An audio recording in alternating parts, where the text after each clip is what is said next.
All, it's Tuesday morning. சென்னையில நேத்துலேருந்தே நல்ல மழை.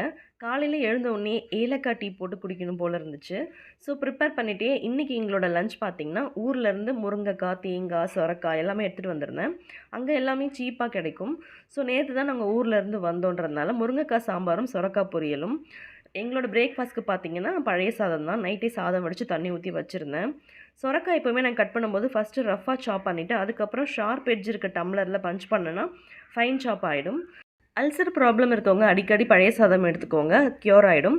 சொரக்காய் பொரியல் வந்து லாஸ்ட்டாக நான் என்ன பண்ணுவேன்னா, வறுத்த வேர்க்கடலையை கோர்ஸாக கிரைண்ட் பண்ணி அதில் ஆட் பண்ணிப்பேன். ஃப்ளேவர் ரொம்ப சூப்பராக இருக்கும். ஸோ அதுக்கப்புறம் ஹஸ்பண்ட்க்கு லஞ்ச் பாக்ஸ் பேக் பண்ணி கொடுத்து அனுப்பிச்சிட்டு ஊர்லேருந்து கொண்டு வந்த பொருள் எல்லாமே ரீஃபில் பண்ணிகிட்டு இருந்தேன். டியூஸ்டேன்றதுனால ஆயில் பாத் எடுத்தாச்சு. லஞ்ச் சாப்பிடும்போது பரிதாபங்களை லேட்டஸ்ட்டாக போட்ட எபிசோட் ப்ளே பண்ணி பார்த்துட்டே சாப்பிட்டுட்டு இருந்தேன். ஒரு எபிசோட் கூட மிஸ் பண்ண மாட்டேன். ரொம்பவே பிடிக்கும். தேங்க்யூ.